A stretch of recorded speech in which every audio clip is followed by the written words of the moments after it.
Gaming ল্যাপটপের জগতে সবার আগে যে নামটা মাথায় আসে সেটা হচ্ছে আসুসের টাফ সিরিজ, বিকজ আসুসের টাফের এত ভ্যারিয়েন্ট বাংলাদেশে মার্কেটে অ্যাভেলেবেল। কাস্টমারের রেঞ্জ যেটাই থাকুক না কেন 1 লাখ প্লাস যদি হয়ে থাকে, হিউজ পরিমাণে স্পেক অ্যাভেলেবেল আছে, যেটা আপনার বাজেট অনুযায়ী আপনার কাজের পরিধি অনুযায়ী কিন্তু ওদের আসুসের টাফের যে কোনো একটা প্রোডাক্ট চয়েস করতে পারবেন। সো আজকে আমার সামনে যে ল্যাপটপটা আছে এটা হচ্ছে টাফ F15 সিরিজের একটা মডেলের একটা ল্যাপটপ। বেসিকলি এটা হচ্ছে কোর i7 দিয়ে অ্যাভেলেবেল। সো এটা অ্যাকচুয়ালি কাদের জন্য প্রথমে সেটাই বলে দিই।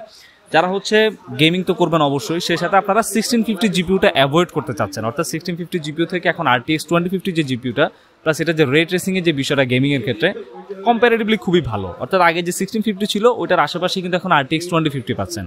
আর যদি আপনার বাজেটটা থাকে হচ্ছে 1 লাখ প্লাস, সেক্ষেত্রে দেখা গেল 1,06,000 বা 1,07,000 পর্যন্ত যদি আপনার বাজেটটা থেকে থাকে, তাহলে আমি বলবো আসুসের TUF FX506HF one of the very good laptop এই মুহূর্তের জন্য। সো প্রসেসরটা বলে দিই, এটা হচ্ছে কোর i7 11 জেনারেশন দিয়ে অ্যাভেলেবল, যেটা হচ্ছে 11800H সিরিজের প্রসেসর। সেই সাথে এখানে হচ্ছে 8GB র্যাম অনবোর্ড দেওয়া আছে, যেটা আপনি চাইলে খুলে ফেলতে পারবেন। চাইলে আপনারা এখানে ম্যাক্সিমাম 32GB পর্যন্ত র্যাম আপডেট করতে পারবেন। এবং বাই ডিফল্ট এখানে হচ্ছে 512GB NVMe SSD দেওয়া আছে, এবং চাইলে আপনারা এখানে NVMe আরও এক্সপান্ড করতে পারবেন, স্লট খালি করা আছে। অ্যান্ড ডিসপ্লেটা হচ্ছে 144 হার্টজের একটা ডিসপ্লে। আমি ডিসপ্লেটা একটু জাস্ট ওদের ফ্রন্টাল লুকসটা দেখিয়ে বলি। এটা হচ্ছে 144 হার্টজের একটা ডিসপ্লে, সেই সাথে হচ্ছে এখানে 15.6 inch full HD resolution IPS লেভেলের ডিসপ্লে।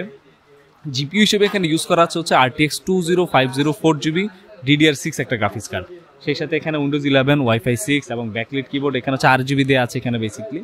অ্যান্ড ওভারঅল আমি যদি বলি টাফের যদি আপনাদের বাজেটটা থাকে হচ্ছে 1,06,000 এর আশেপাশে, তাহলে আমি বলবো Asus Tuf FX506HF core i7 11 gen দিয়ে এই laptop one of the top deal.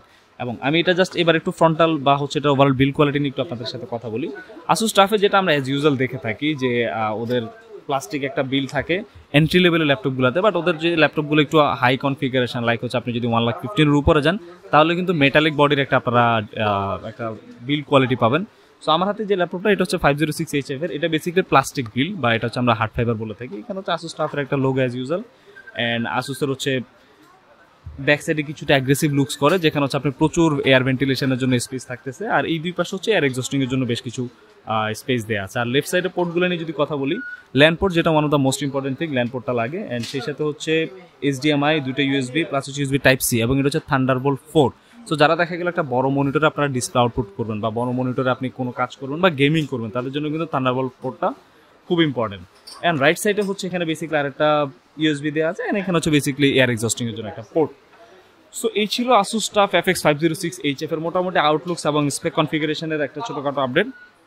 এটা এখন আমাদের টেকল্যান্ডে অ্যাভেলেবেল আছে, চাইলে যে কোনো মুহূর্তে এসে পারচেস করে নিতে পারেন। আর যেহেতু এটা 11800H প্রসেসর দিয়ে এই মুহূর্তে অ্যাভেলেবেল, তা আমি বলছি এটা খুবই ভালো কনফিগারেশন, এবং Asusের প্রাইসটা কিন্তু রিসেন্টলি অনেক ড্রপ করেছে। সো এই মুহূর্তে যারা Asus Tuf বা একটা ভালো গেমিং ল্যাপটপ চাচ্ছিলেন উইথ ভালো একটা জিপিউর পারফরমেন্স নিয়ে, তাদের জন্য বলবো টাফ সিরিজের এই laptop one of the very good deal. Thank you সবাইকে। আর এই ধরনের আরও গেমিং ল্যাপটপ বা আমাদের নতুন যে ল্যাপটপগুলো আসে সেগুলো রিভিউ নিয়ে আপডেট থাকার জন্য অবশ্যই আমাদের চ্যানেলটা সাবস্ক্রাইব করে নেবেন এবং অবশ্যই আমাদের পেজে লাইক করে দিবেন। ধন্যবাদ সবাইকে, ভালো থাকবেন।